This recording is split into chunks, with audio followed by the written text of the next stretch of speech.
Okay, this is, yeah, well, this is not a technological issue. This is already a very nice example of a gender issue, because these things were not made to fit women's clothing. I'm not wearing trousers, I don't have pockets. But anyway, it doesn't matter, I will hold it.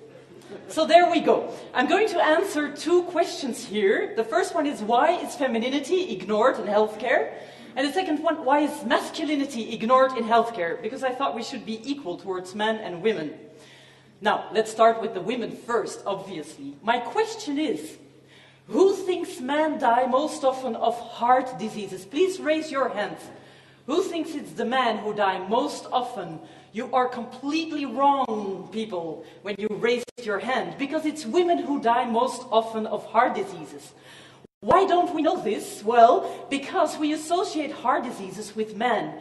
Because women are protected against heart diseases by their hormonal system up until the time when they enter menopause.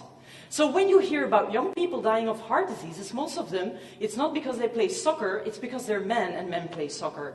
And so you hear about these soccer players dropping dead in the field when they're still very young. Yes, this can happen to men, and it's very unlikely to happen to women.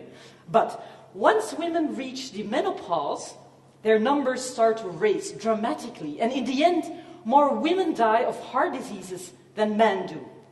Now, not only do more women die of heart diseases than men do, they also have completely different symptoms when they have a heart attack. Look at the right side of the slide. It has the symptoms of a heart attack of men. Chest discomfort, pain in the arm, shortness of breath. Who knows these symptoms? Who is aware of them? I suppose most people, yes, because they are the well-known symptoms of heart disease.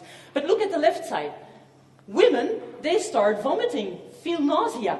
They feel jaw pain, back pain. Whom of you knew that these were symptoms for women to have heart diseases? Not many people do, because it's not widely known. And why is it not widely known?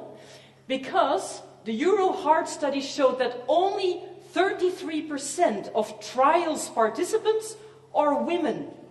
And that approximately half of the trials do not even report an analysis on the results by gender. This means that we don't do any medical testing on women, or very little medical testing on women. And at the same time, we have to conclude that more women than men die of heart diseases. So we should include them in our trials, but we don't. And as the doctor says here, we have studies of fruit flies, mice, hamsters, frogs, monkeys, and men with this condition. But medical research using women as subjects never occurred to anybody. Now, why don't we do as much medical research on a female body as a male body? Well, then we should start with mice. It's a story of mice and men. Because as we all know, when you're developing new drugs, you first want to test them on animals to make sure that they work, and then you're going to start human trials, and then they're approved, and then patients can start taking those drugs. Now, already at the level of the mice, there is a big problem. Why? They only test drugs on male mice. And you know why? It's because the hormonal system of male bodies is a lot simpler than female bodies. And I've spoken to many laboratory researchers all over Europe, and they told me that the reason why they choose these male mice and not 2 cages is because it would double the amount of work that they have. You know, not only do you have to feed 2 batches of mice, you have to clean the cages twice, you have to record all the results twice. And actually, why do they choose then for men and not female mice? The reason is because you're much more likely to find a new drug that works on a male body, because it's a lot more simpler than a female hormonal system, so they choose the male mice. And then they move on to the trials among humans, and again, they only or mostly test it on male bodies, because they're much more easier to, you much more easily get results. Women are much more likely to develop complications, because their hormones are so difficult. This means that women who start taking a new drug are actually at a much higher risk than men who start taking a new drug.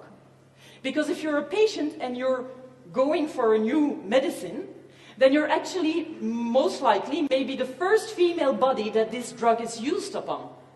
And so obviously we see in the statistics that there are many more problems with drugs occurring in women than in men.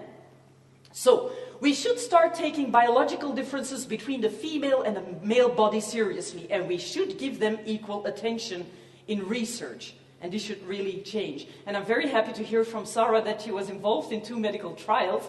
So to the women out there, we also have to do our share. Please go for medical trials if you have the opportunity, but insist that when they publish articles about it, that they differentiate according to sex in the results. Because it's not just a matter of involving women in the research, it's also very important that you actually publish those results and that you differentiate them. And by the way, disease number 1 that men die of is cancer. And most of the time people think it's the reverse. There would be the women dying of cancer and a man of heart disease, but it's not the truth. Because a lot of attention is also given to women, typical female cancers, and this is why, like breast cancer, etc. And this is why we associate cancer with women. But it's the men who die most often of cancer, and not the women. Now, it's not a whole complete rosy picture with the men either. So let's turn to them. So what about the price of masculinity in healthcare? It looks as if, at first sight, you would think men are lucky because they belong to the sex that is taken as the norm in medical research. Hooray! However, behaving like a man might be a health risk as well. Just look at this the picture of the cap. It says, because it's small lettering, it says, soccer is for wimps. My kid races motocross. Now, in the United States, this is true, because soccer indeed is for wimps. Real men, they play, maybe motocross or football, the American sport. What we call soccer, voetbal, here is very masculine. It really changes culturally.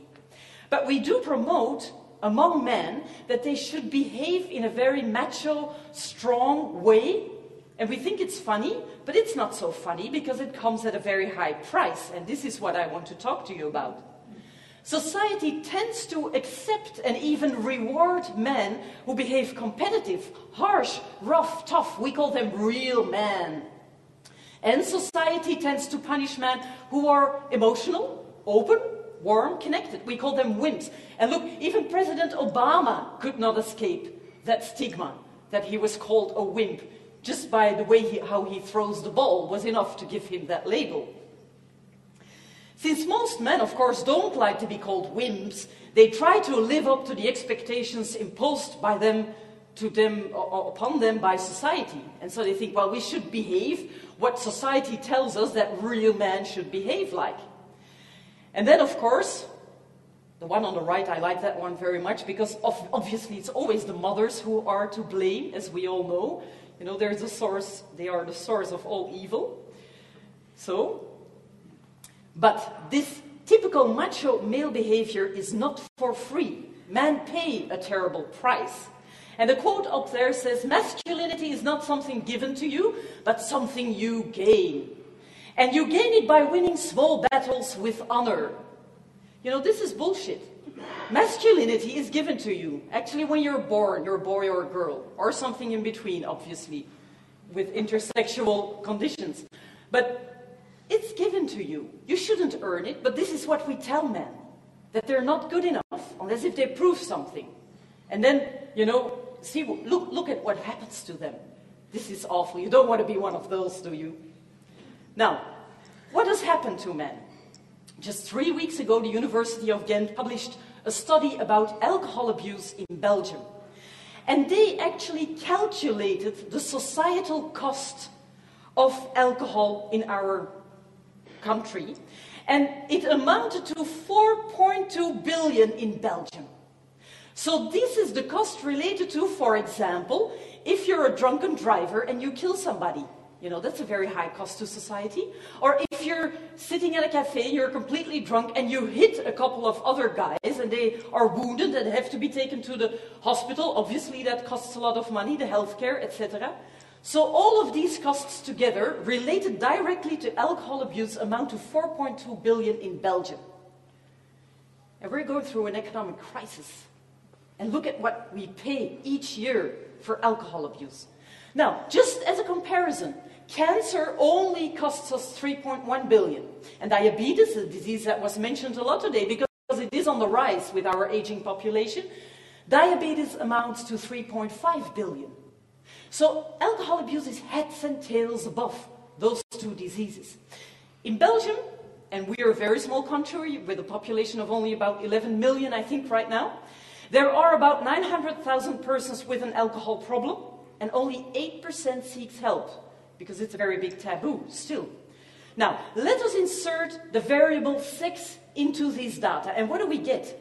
10% of persons drinking alcohol do it in a problematic way, that's those 900,000 people, but among those problematic drinkers, 2/3 are men. And that is no coincidence. It is because we push men to drink.